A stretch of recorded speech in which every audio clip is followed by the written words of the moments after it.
ओम श्री गणेशाय नमः। भगवान विष्णु जी आप सब पर अपनी कृपा बनाए रखें। षष्ठीतला एकादशी व्रत कथा इस प्रकार है। प्राचीन काल में पृथ्वी पर एक ब्राह्मणी रहती थी। वह भगवान विष्णु जी की परम भक्त थी। वह भगवान श्री हरि से जुड़े हुए हर व्रत का पालन किया करती थी। एक बार ऐसी परिस्थिति आई कि उसे 1 महीने तक लगातार व्रत रखना पड़ा, जिसकी वजह से वह बहुत कमज़ोर हो गई, लेकिन तन शुद्ध हो गया। जब भगवान विष्णु जी ने उसे ऐसी परिस्थिति में देखा तो भगवान विष्णु जी सोचने लगे कि तन शुद्धि से उसे बैकुंठ तो प्राप्त हो जाएगा, लेकिन उसके मन को शांति नहीं मिलेगी। इसका कारण यह था कि उसने कभी भी व्रत के दौरान दान नहीं किया था। इसी वजह से उसे विष्णु लोक में तृप्ति नहीं मिलेगी। तब भगवान विष्णु जी स्वयं उसके घर दान लेने के लिए पहुंच गए।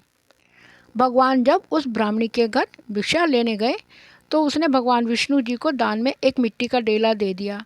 वह लेकर भगवान विष्णु जी अपने धाम चले गए। कुछ दिनों के बाद ब्राह्मणी की मौत हो गई और विष्णु लोक पहुंच गई, जहां उसे रहने के लिए एक कुटिया मिली, जिसमें सिवाय एक आम के पेड़ के कुछ और नहीं था। यह देखकर ब्राह्मणी ने भगवान विष्णु जी से पूछा कि इतना व्रत करने का क्या लाभ, जब यहाँ कुटिया में ही रहना था। तब भगवान विष्णु जी ने उससे कहा कि मनुष्य जीवन में तुमने कभी भी अन्न या धन का दान नहीं किया, उसी का परिणाम है।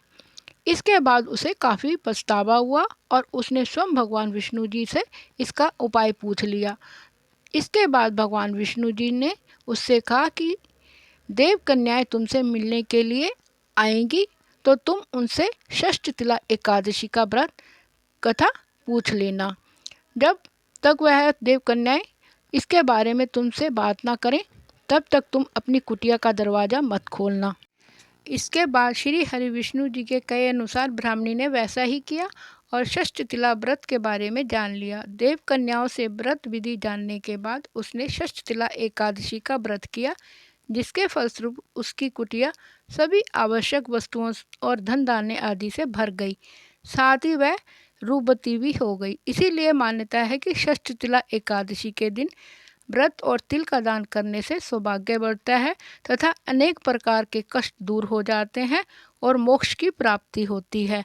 ओम नमः शिवाय। हर हर महादेव।